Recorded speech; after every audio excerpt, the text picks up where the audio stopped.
from? What's the owner got the camera on? Hi guys, if any of you follow Canary Motorcycle Tours, you'll know that they've just bought 1 or 2 new bikes. And that means 1 or 2 of the old bikes have got to go. Now, a good friend, John Commons, he's the landlord of the Big Bikers pub just up the road from us. He's heading out to Gran Canaria with the intention of riding 1 of these back. He's bought the old Honda CBF 600, red one.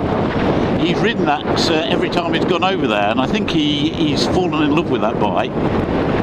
So much so that he's paid good money for it, and he's going to ride it all the way back. I think there's going to be a ferry involved to get his. I think it might even be a cargo vessel rather than a passenger, so that should be interesting.